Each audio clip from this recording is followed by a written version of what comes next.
So like we do every week, we're going to get right to some brief introductions. Alexis? Hi, and welcome to Greece. It's been a pleasure working with Michael for this MOOC over here in Greece, talking about entrepreneurship and taking the discussion to every part of Greece, thanks to the internet. My name is Alex Komselis, and I work at the Alba Hub for Enterprise and Development at Alba Graduate Business School, supporting students and alumni in terms of entrepreneurship and working with organizations like Metavalon and the US Embassy here in Athens to boost and spread the word about entrepreneurship. Great, thanks. Lee? I'm Lee Poseidon, and the Lee Poseidon again to my compatriots. I'm a senior partner with Jumpstart Inc. in Cleveland, Ohio. We're a venture development organization in business for about 10 years now, supporting the entrepreneurial ecosystem, and have been able to help about 400 companies in that time period. Have added about 5,000 jobs in the ecosystem overall. Great to be here. Thanks, Lee. And I know we were having a little bit of challenge connecting to our other remote panelists.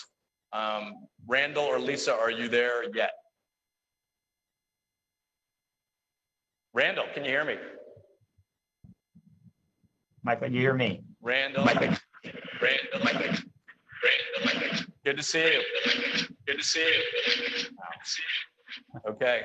Can you introduce? Thanks for making the time. Randall's coming to us from Washington D.C. Can you introduce yourself, please? Sure. And I apologize. There were definitely some voice issues I was having with the connection, but I will try to be clear at least. I'm Randall Kempner. I'm the executive director of the Aspen Network of Development Entrepreneurs. We are a network of 210 organizations that support entrepreneurial activities in emerging markets. And I lead the organization and also come from a background of working on regional economic development strategies here in the United States and worked in a number of US metropolitan areas. Great, thanks, Randall. And I think Lisa is having some join us. Let's start with the first question, and we'll take it from our Greek audience. We had Christos ask a question, and I'll start with you, Alexis. He said, are there any barriers in implementing the best practice Cleveland case study in other countries like Greece? Does the different culture or mentality play a significant role? I mean, think about as you've seen the Cleveland case study unfold and reflecting on what our experience has been in Cleveland and Greece. What's your thoughts on the lessons from the case study here? Well, I think the most important and most interesting element of this course has been to showcase that what's happening in Silicon Valley cannot happen in Cleveland. And in that sense, what's happening in Cleveland cannot necessarily happen in Athens or in Greece. And this means that we need to take in the example of other economies and the courage mainly the government has shown to trust the private initiative to manage the public money in order to invest in companies. I would say that we need to understand how the transition from not trusting the private sector to trusting the private sector is a lesson that we can learn from Cleveland. Right. And Lee, you've had a foot in both places. Any reflections on?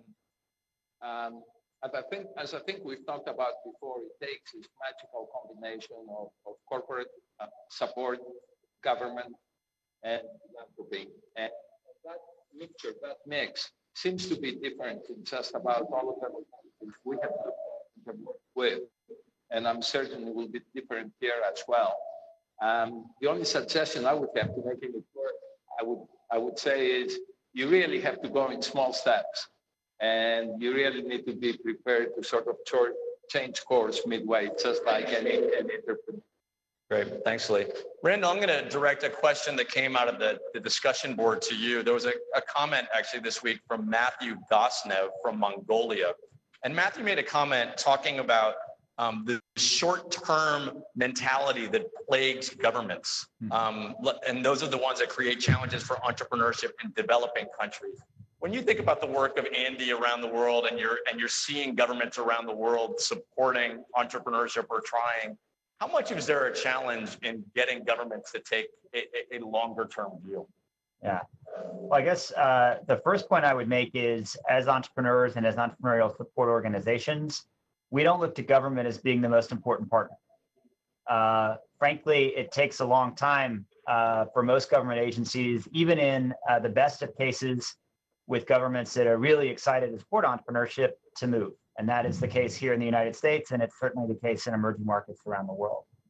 So I frankly don't think it's so much of a question of short-termism, which is a term my colleagues here at the Aspen Institute use as it relates to corporations, not to governments, but it is more a function of government's bureaucracies not being able to move quickly, and sometimes just not having the right programs in place. So my advice to those who want to build community economic development strategies around entrepreneurship is you should certainly engage government. You should look to them to be helpful as it relates to regulatory environments, but that the first thing you need to do is to get the entrepreneurs as well as the other private sector and university entrepreneur support organizations together and build the strategy which government can join as opposed to waiting on government to lead. Great, thanks, Randall. On the point of other entities that can help support entrepreneurship, and there is a lot of literature. I mean, Brad Feld has written about entrepreneurial-led startup sort of revolutions, but NGOs or intermediary organizations is something that we've talked about a lot in this class. And we had a question from Marko Srbrat from Slovenia, who was talking about, as he thinks about lessons moving forward, that there are many projects that NGOs present in their country and trying to get NGOs more focused on supporting entrepreneurship. Lee, maybe you can sort of reflect Working for Jumpstart, which is an NGO focused on supporting entrepreneurship. What is the importance of the role of an NGO in this ecosystem? We have tended to act as a catalyst of bringing a whole bunch of different collaborators together without really placing any more emphasis on one versus the other. So in our experience, it's taken universities, it's taken incubators, it's taken investment funds, it's taken companies like ours trying to work together on a common set of problems without a lot of agendas and a lot of egos about who gets the most credit or who is more successful. It takes an entire ecosystem really to make this work. And again, in our experience, it takes a long-term perspective. This is a 10-year sort of endeavor at least. Right. I think we may have a question, sorry. Oh, no, we don't, okay. We didn't have a question from the chat, so we'll get to those in a second. Got to be nimble up here. There's a really interesting question, and Alexis, let me ask it to you, that came from our local audience, from George, who asked about the tradition. He said, there are people here in Greece who have lots of money stored in the bank, and that's all. The same people are not willing to share the high risk of a startup and probably cannot help besides funding, and they don't seem to be providing any mentoring. What are the ways that, as we think about maybe angel communities, what are the ways that we can, both here in Greece or in other markets, really sort of elicit angels to participate more in supporting entrepreneurs? Yes, it's interesting because it's a question that should be asked to a banker, because they should be investing in high-risk investments these days. But in any case, it is significant to point out that investing in a high-risk company is something that a very small percentage of the people involved in the financial cycle do. Most of them like the safety of a bond or the safety of their bank account. So I would say that we need to go back some steps and discuss about the financial literacy among the people that have this money, and train them and explain to them how they can build a portfolio of safe and not that safe investments, so that they can boost both their own wealth and, on the other hand, support new ideas. So I would say this again is an issue that goes back to education and helping people understand how they can choose the proper investment and how they can build on it. Randall, I don't know if you want to comment on what you're seeing in terms of the formation of angel networks, or how communities, if there's any specific examples, are maybe doing a better job of others in getting folks that haven't been involved in supporting startup companies to actually begin to do that in the developing world.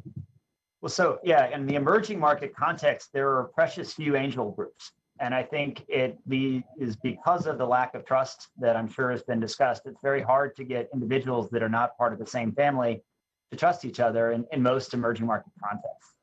And there have been efforts, for example, by the Latin American Development Bank, the Inter-American Development Bank, to try to support the development of angel groups in Latin America, and it's been really slow going. And I think, again, the only way this gets overcome is if you have angels who are of high repute and high trust within an emerging market who make the effort to try to bring it up. I don't know that there is a program that works, a specific strategy that works, other than finding individuals who are willing to think more publicly and to think more in a community sense about trying to bring in other partners to be angels. It would be great, and I would love if other panelists had other suggestions for the right way of doing it. I just haven't seen any sort of programmatic effort to build angel groups in emerging markets work.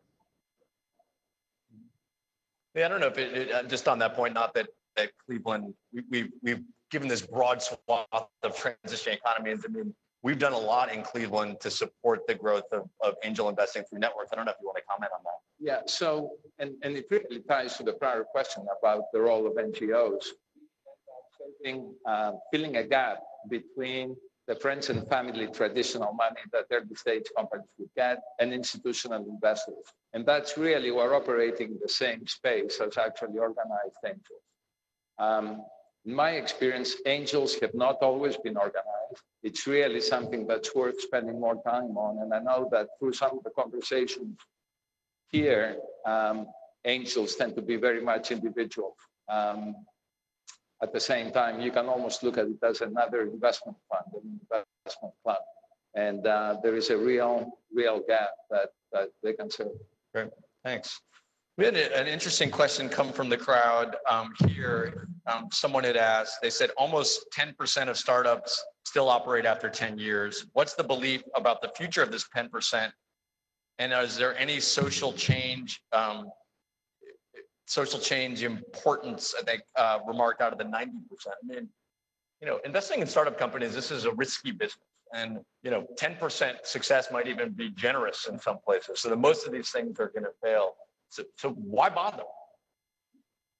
Well, I think it's been the paradigm for entrepreneurship for the last 20 and something centuries, that almost 1 out of 100 makes it. And even family business struggle that have a long tradition in enterprising, even more traditional and, let's say, low growth and low risk companies struggle to survive. So you need to bother if you want to make a difference in your own life, and if you want to make a difference in the economy that you work in. And of course, the policy around this should encourage failure and should encourage people recovering from failure. Right. Randall, maybe you can comment on that. I mean, what are you seeing around the world in communities where there may not be, in my own travels, I've worked in places where it is challenging to get investors, communities to embrace failure. Are there any communities around the world where Andy members are working where you're seeing some progress along those lines, where folks are embracing failure a little bit, maybe more effectively? Yeah, I hesitate to say yes to that because I wouldn't be able to back it up with data. Anecdotally, I would say places like Nairobi, you're starting to see enough scenarios where you've seen entrepreneurs actually try and fail and start again. Maybe a little bit in Sao Paulo as well. So even in those places, it's still culturally challenging to be a failed business person. And I think, frankly, that is one cultural element where the United States continues to be a leader in the fact that it's okay to fail and start again if you fail for the wrong reasons. And in some places like Silicon Valley in particular, that's actually really appreciated, valued in a way that I think it is almost nowhere else. So, then the question would be, well, how do you create a culture which embraces failure? And that's another one where I wish I had a better answer than you just have to find individuals who failed and come back and succeeded. And there are efforts, and I've seen about it in some US contexts, where it's kind of the best failure award, where they literally get an award for someone who had a great idea that didn't make it. You can start celebrating failure in certain ways, but that doesn't culturally mesh very well with most of the emerging markets in which we operate. Thanks, Randall. We have a question from the chat, and Eleni here was going to read it for us. Thank you. Yes, hello. It's from Diego Rueda. He doesn't specify the country. He asks, what recommendation do you have for startups in developing countries that they want to reach US or EU markets, and establish links with communities to develop projects together, like co-founders, investors, mentors, etc.? Okay, great question. Maybe Randall, I'll kick that right back to you. Any thoughts on that question in terms of entrepreneurs in developing world looking to reach global markets? Yeah. So the first thing that comes to mind, and I would say is often the best entry point for developing world entrepreneurs is the diaspora community of their own country. So there are certainly diaspora communities like the Armenians here in the United States. Many of the Latin Americans, like Hondurans and El Salvadorans, also have very significant diaspora communities. And at least as it relates to products that are successful in their own home countries, building relationships, whether they are distribution relationships or sales relationships, with the diaspora community can be very helpful. And increasingly, you're actually seeing the development of more formalized diaspora organizations in foreign countries that are in part designed to help businesses from their home countries to make an opportunity work in one of the larger Greater North markets. So that's one piece of advice I would give. The second is, frankly, you should leverage at least in the US context, there are programs that the Department of Commerce and Department of State run, which are meant to try to help those kinds of entrepreneurs. And you should actually check in with the US Embassy, and I suspect some European countries do the same. Great. Thanks, Randall. Lee, did you want to make a comment? Yeah, I mean, increasingly, this is a connected world, and technology today makes it so much easier to actually travel so much faster. So good ideas do travel, and there are really no boundaries. So it is about exposure and being open to exploring other avenues, other markets, other sources of funding. So it couldn't really be any easier as it is now from the last couple of hundred years. Right. We had a question both in the chat room and one that just came in really about SMEs. I mean, when we structured this class, we recognized that and many of the entrepreneurs that we profiled in our videos, and I think interestingly, for the Greek videos, you maybe had a little bit more of a mix of sort of maybe, more startup technology-based entrepreneurs versus SMEs, businesses that are doing kind of more traditional businesses. So the question here was about how do you consider the role of SMEs in the development of global, local countries or economies? I think it's obvious. We need their money to finance startups. So it is obviously the market, and it is the major source of finance for all the new ideas that either come from within the family or within the friends that are around these SME. And they are companies that support, for example, in Greece, the vast majority of the regional economy that keeps the country together. So we might be talking about startups here in Athens and in Thessaloniki or wherever we have a research center, but at the same time, there are small and medium enterprises. We need to remind that it's up to 250 people, so it's not that small or medium in terms of employment. And they do the work so that fast-growing companies can explode in that sense. Great. One of the great things that's in leading this class is seeing the assignments that you all are submitting and final projects. So we're beginning to get your final projects. For those who haven't turned them in, keep working on them. You still have a little bit of time. So I was reading a submission about an entrepreneur in Nigeria named Mr. Oho, who has a company called Sweet Wine Nigeria. He's been in business for 9 years. And the student that submitted this story told about how he basically raised money from friends and family, but could not get a bank loan at the stage that he was at. He wasn't given any attention because he didn't have any collateral. Only after the company took off could he tap into some of the support. And I know, Lee, some of the efforts that you're leading, talking about a jumpstart, that are beginning where communities are looking not just at the early startup companies, but a company maybe like Sweet Wine Nigeria that has some success in the market. I mean, how do communities sort of wrestle with that? Whether it's tension or sort of, devotion of resources to, the napkin sort of startup technology-based company versus a company like Sweet Wine Nigeria that maybe is making a product and is in the market and then is looking to sort of access capital to grow. Yeah, so from the support perspective, companies at different phases of their development have different needs. That seems kind of obvious, but a very early stage startup might have they need to validate the product. Companies that are SMEs are further along, the sales continue. So they have customers, they're making sales. Interestingly enough, both companies on this spectrum require funding. The key there is to find the different types of investors that might invest in one company versus the other. Investors have investment criteria, they have investment theses that keep them pretty much focused on the kinds of companies that work well for them. And they tend to not stray from that specific set. So you can spend a lot of time chasing the wrong sort of investor for the stage of company you're in. So understanding where you are and what investors might be relevant to you, I think becomes really important.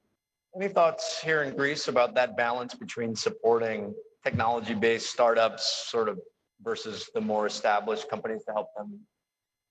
I would say that behind the scenes of the entrepreneurship discussion that organizations and perhaps educational institutions are encouraging, there is a whole separate world, a separate reality that actually shows that people help each other. They want to work together. And this support system in an economy like the Greek one,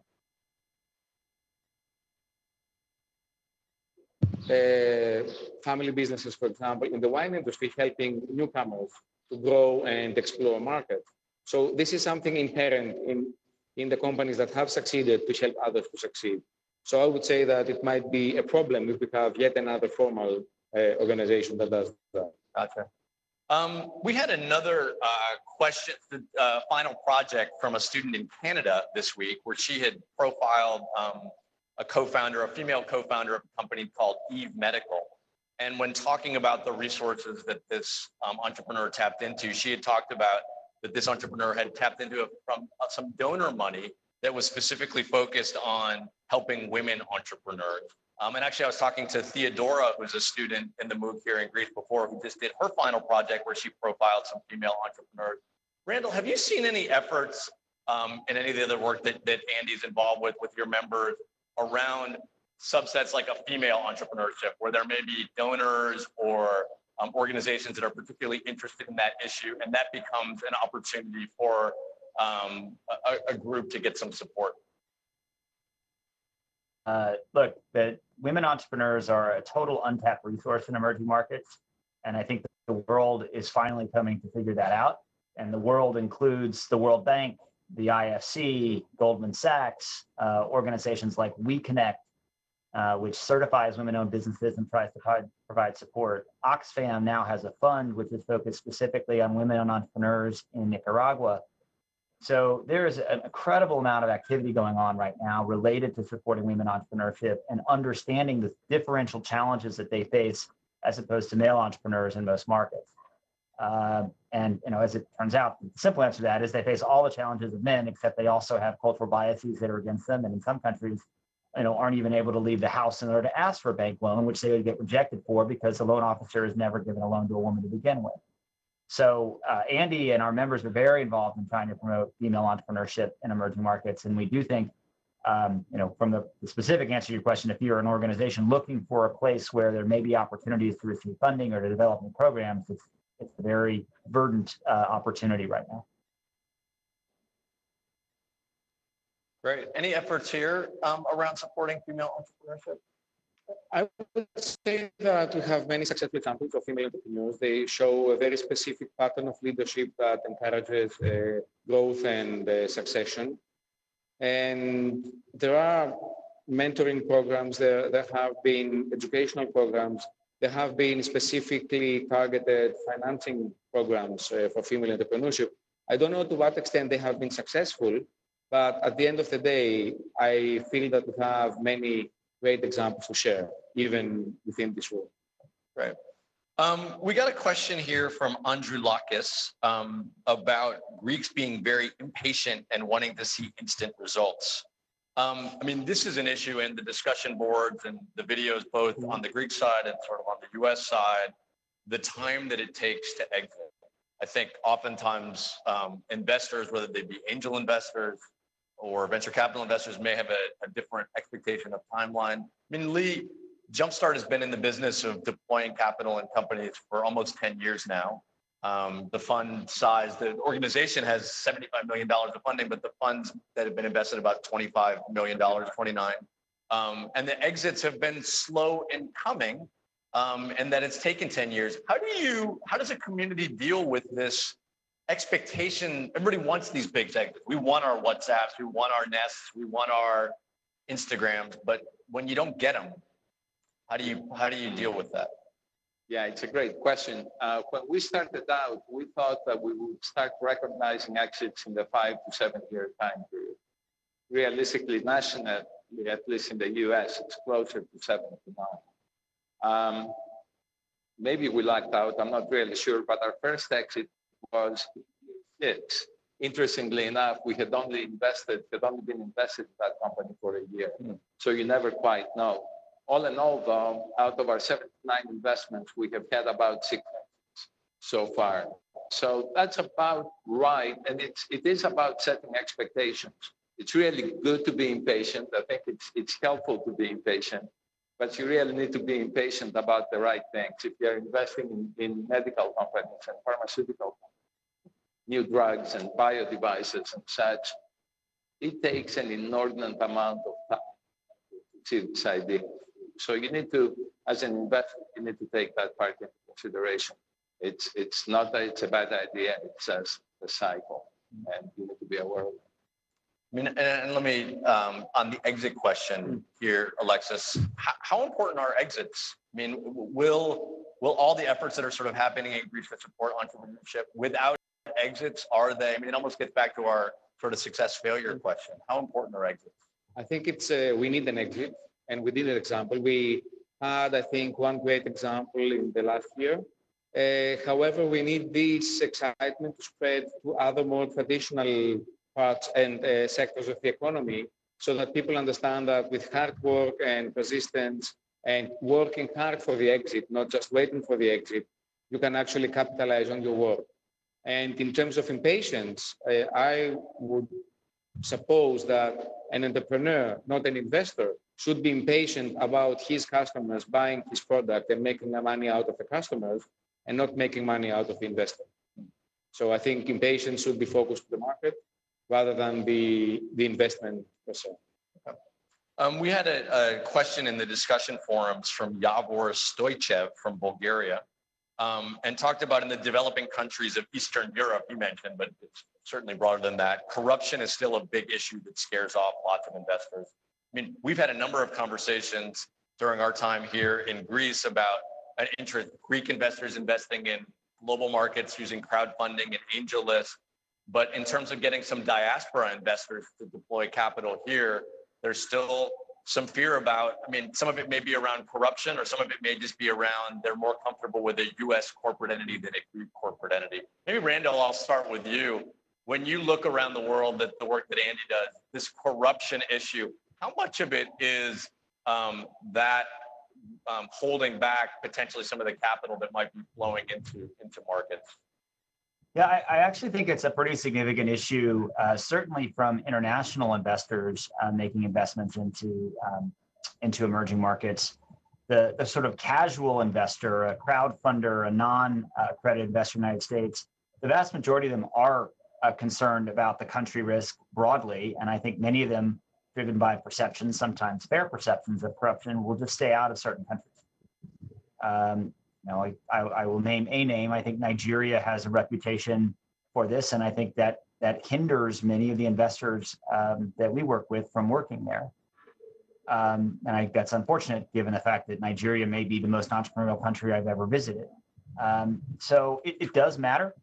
That said, there are also local investors who will overcome that challenge. And if you as a small business entrepreneur can take steps to prove that you have appropriate governance in place, then I think you actually can distinguish yourself from other companies in your home market, and you'll be better off. So it shouldn't be, but it is a way to differentiate yourself as a company looking for investment. Thanks, Randall. Back on the final projects, as I was sitting here and a beautiful day in Athens today when I was pulling final projects, one of the final projects I pulled just sort of at random is from Manos, who is actually here tonight.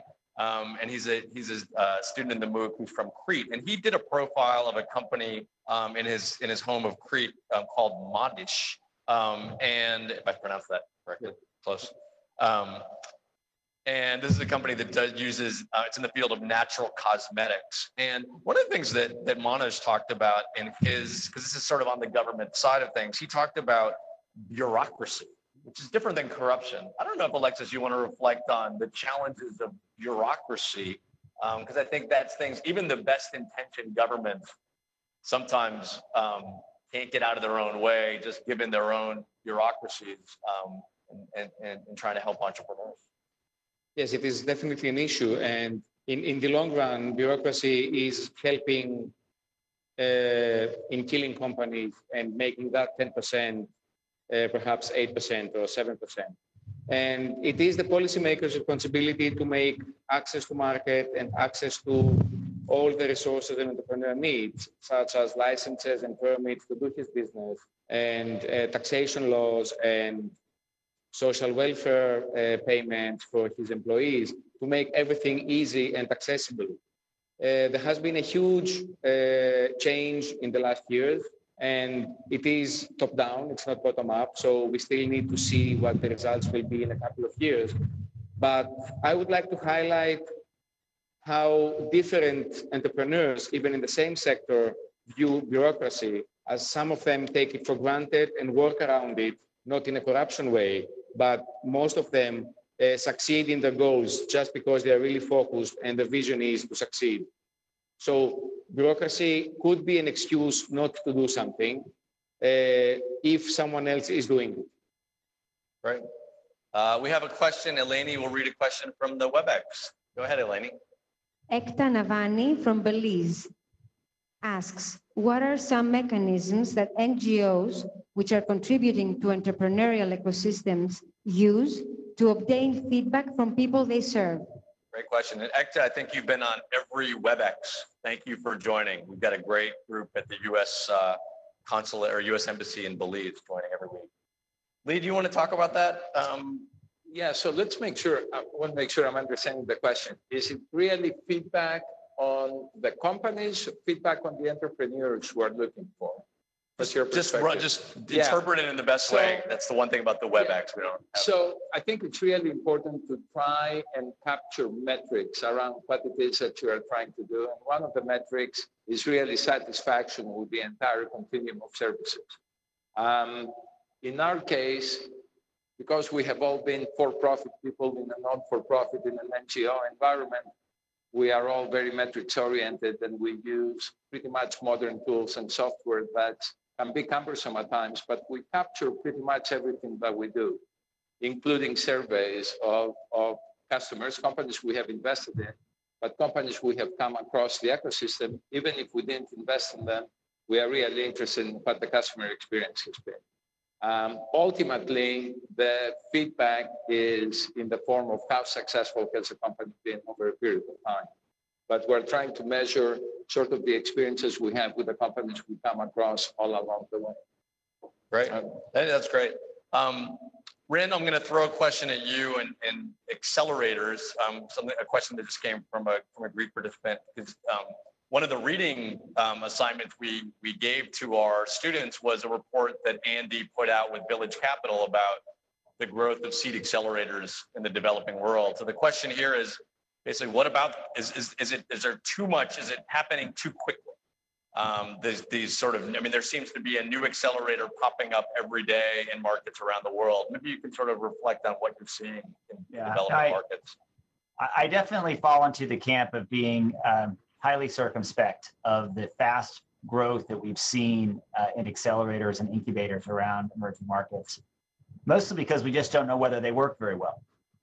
We don't know that really in the context of the United States. There are a few that everyone talks about as being successful, but there's not been a lot of research, even in the developed world, in the United States, about the impact of accelerators and actually driving new business growth and business success. And there's been even less in emerging markets. And so we are in the process at Andy right now of trying to work with Emory University and Village Cap and others to develop a database that will allow us to actually track businesses that are rejected by accelerators and those that go through them to see whether there's any differential impact, as well as trying to understand what are the actual success factors of incubators and accelerators. And so my fear right now is that there's just a lot that are being opened up because that is the flavor of the day.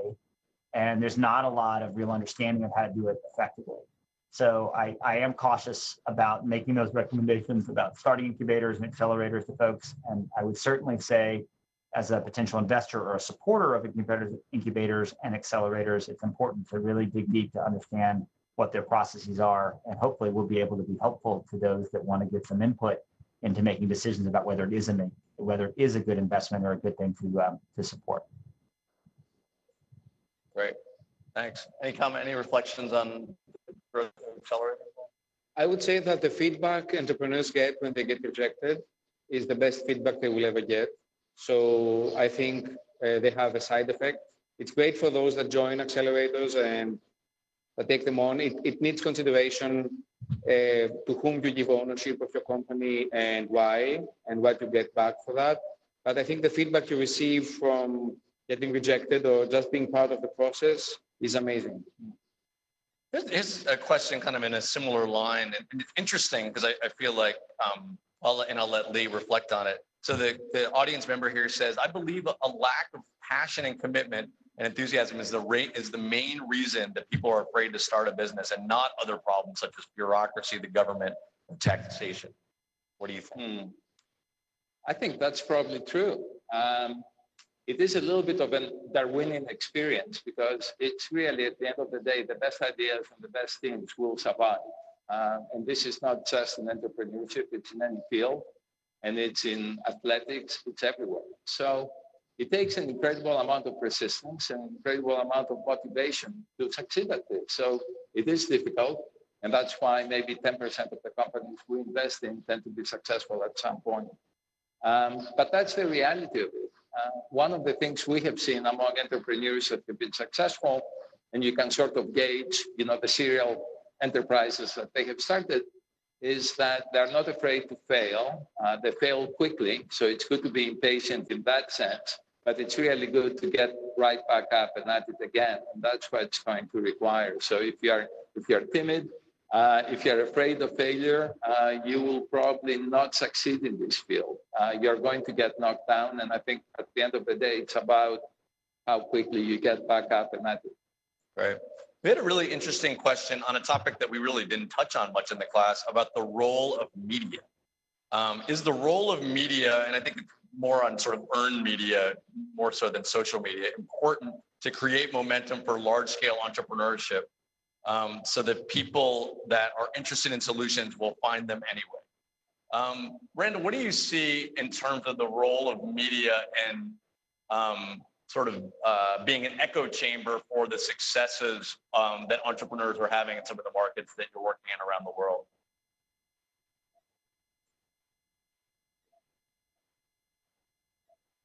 Yeah, that cares about entrepreneurs Randall, and cover.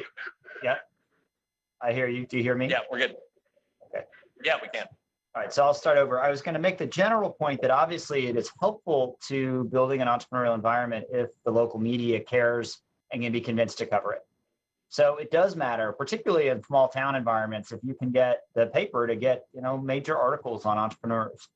And what we see typically is media partnerships that are built between local media providers and a chamber of commerce or another entrepreneurial support organization where they'll cover the annual awards and they might do spotlights on specific entrepreneurs. So I do think that it can be helpful. I also think, obviously, in more advanced markets where you have opportunities to be featured in the leading magazines like, say, Fast Company here in the United States, that's very helpful. So as an entrepreneur, my guidance would be think about whether media matters, and particularly if you're in a business that has a need to be out in the public eye, it should be part of your strategy. But I don't think that media is ever going to be the make or break aspect of 99% of the entrepreneurial firms. Right. Any thoughts from either of you on the role of media? I think it's actually really great. The ever presence of social media especially is really helpful. We have seen this work really well, and things even like Kickstarter support the same sort of thing. It's making borders disappear, and it's making good ideas sort of reach all parts of the world. So media overall is a very good thing. It takes a tremendous amount of investment of the community to sort of get the good news out, and it's really important to do that, as to encourage deal flow and to encourage other entrepreneurs to step up. And you really couldn't do that without the mass media involvement. Right. So we had a question. This sounds like a question from an entrepreneur, Kostas, who's here. I bet he's an entrepreneur. He says, do you have cases with new entrepreneurs that met with problems of unfair competition and problems of preservation, conservatism of the old market that maybe refuses a new idea? And what advice could you propose? Alexis, you want to try that one? Well, I would say, look at the case study of Vergina beer in Greece and how they managed to get in the eye of the largest beer producer and seller in Greece. I think there's always a way around, especially if you have all kinds of guerrilla marketing tools, all kinds of social media tricks, and all kinds of ways to train your customers. At the end of the day, however, you cannot blame the market if your product or service is not accepted. The paying customer is the person that decides whether you have a good idea or not. Right. So another interesting question, and the premise was, there's not a name on it. It says, Greek entrepreneurship has been growing the last 2 years here. But someone says, what if we've taken all advantage of the innovation because of the crisis, and we're trying to incorrectly copy Silicon Valley in a totally different market where it doesn't apply? I mean, in some ways, I think the course premise has been, this isn't Silicon Valley. If you're in Greece, it isn't Silicon Valley. But is there a little bit, I mean, maybe we'll start with you, Alexis, and we can have the rest of the panel reflect on it. I mean, this whole, we're all reading TechCrunch, and we're all reading about WhatsApp. I mean, how much of the enthusiasm that you're seeing from Silicon Valley here and these sort of big, exciting exits, do you think that there's folks here that are really thinking that Greece will be Silicon Valley? I hope not. We have much better things to do. We can be at the beach, or we can take care of our very wealthy guests who will be paying to be at the beach. So we have other stuff to do other than tech startups. The best thing about getting the inspiration from Silicon Valley is to understand that there is another way around it. There's another way to be an entrepreneur that is more kind of bootstrapping and not necessarily business plan related. Trusting your beliefs and your ideas, and after all, going against all odds. So I think the spillover effect of the Silicon Valley discussion should, or perhaps also schools and universities, should make it useful for other more conservative companies to innovate and find another way to do business. Any reflection, Lee, on our experience in Cleveland? It's not Silicon Valley, and it never aspires to be. There is only one Silicon Valley, and I think to me, it really means that all things are possible. You have to really look at the area, at what you have, at the resources and the assets in the region you're in, and trying to maximize them. And the Silicon Valley examples, the examples of other localities are all really interesting, and they can be informative. But that's all they are. There are cases of other places, but they have tried something and they have made it work. And this is really all about trying to make the most of what you have. Randall, how about you? Do you have any reflections on some of the developing world markets that you're working in? Are there realistic expectations about what entrepreneurship can do in those markets? Well, yeah, I mean, I guess I would be slightly more optimistic than the other panelists. Entrepreneurs are everywhere, maybe cast it a different way. Entrepreneurs are everywhere, and every community should try to take advantage of the opportunity to support them and cultivate entrepreneurship as part of their economic development strategy.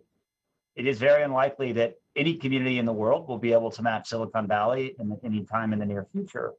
But I would argue that almost every community has the opportunity to create an environment with the support entrepreneurs and not just tech entrepreneurs. And entrepreneurship happens everywhere across all sectors. So That said, I don't think that there's a emerging Silicon Valley anywhere that I see. I do think that there are communities that recognize how to leverage entrepreneurship and how to incorporate it into a broader economic development strategy. And you see that around the world. Thanks, Randall. Alexis, we had another final project that was interesting that I read today, where it profiled an entrepreneur in India from R&R Constructions, who's building out infrastructure, really sort of in the telecom space. Basically, the venture capital market in India wasn't able to supply any capital for this entrepreneur, and that was identified in the final project as an opportunity for India. In particular, there's some emerging venture capital funds here taking advantage of some government programs, some EU programs. Maybe talk about kind of what's happened in venture capital in Greece over the past few years, and are entrepreneurs that need capital after that seed stage able to find it in the VC community here? Well, I think we have to look at this from two perspectives. One is the entrepreneur perspective, and we need to be very clear and explain to the entrepreneurs that eventually is not a subsidy, because we come with a model of subsidies in Greece, heavily subsidized entrepreneurial activities in the late 90s. So some people might still believe that this is a subsidy effect and that we don't need to give anything back. This is one side. The other side is the venture capital themselves that are willing to support all kinds of entrepreneurial activities that are part of the 2-4 competitive advantage areas of it, but based on the mandate that comes from the European Union and the European Investment Bank, they can only invest in tech and ICT related startups in terms of the Jeremy Fund. We do see, however, an educated group expanding and making use of bank money and some private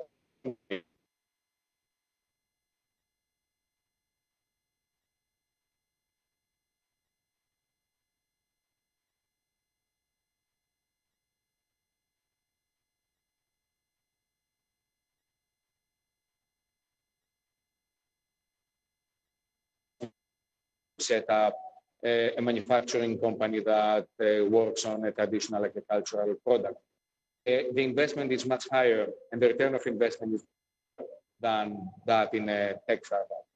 And one of the things we discussed in the final lecture of the MOOC on the users is that Ohio's done a whole bunch of different things to support our ecosystem, but one of our programs, the Ohio Capital Fund, which is the government funds, invest in venture capital funds, is going to be renewed. And there's been a number of articles, and we've shared them among the MOOCs recently, the shrinking amount of venture capital. I mean, Lee, from where you sit at Jumpstart, how does this concern you? And do you think progress that maybe Cleveland has made in building the ecosystem, some of the progress might be low because of the lack of capital, particularly venture capital? Yeah, I'm not sure I have a crystal ball to be able to foresee the future in that sense. I know that there is a huge capital gap throughout the US, specifically between very early stage and Series A funding traditionally.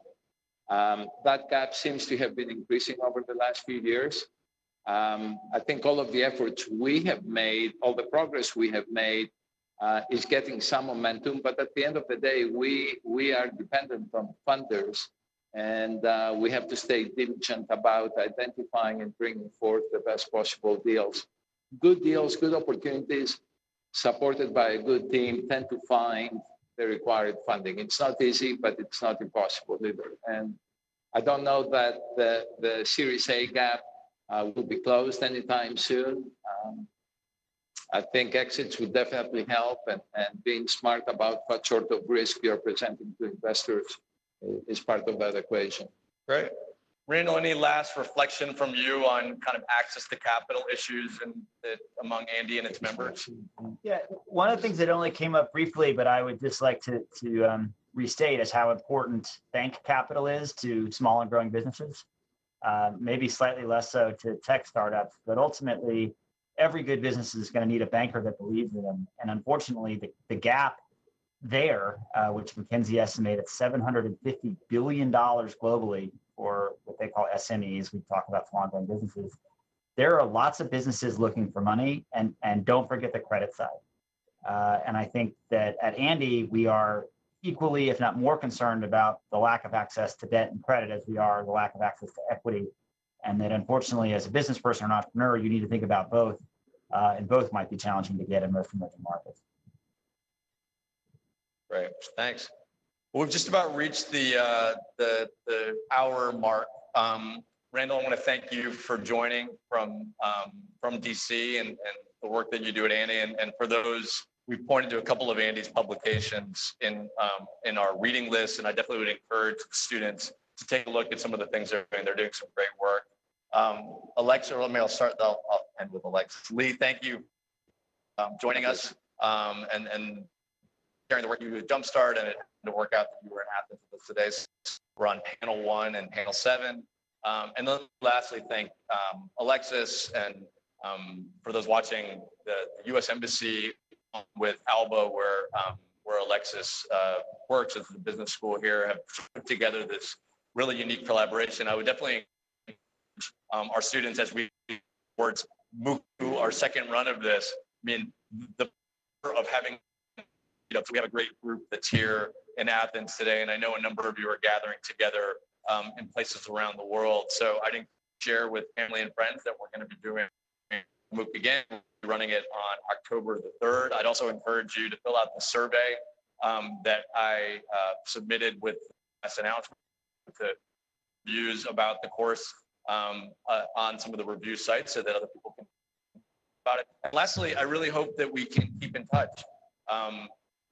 To me, the power of this class is sharing ideas, but also trying to figure out what you do with it going forward. So I think the MOOC will be a success unless I hear you going about what with this information and you took the lessons from the community and did something going forward.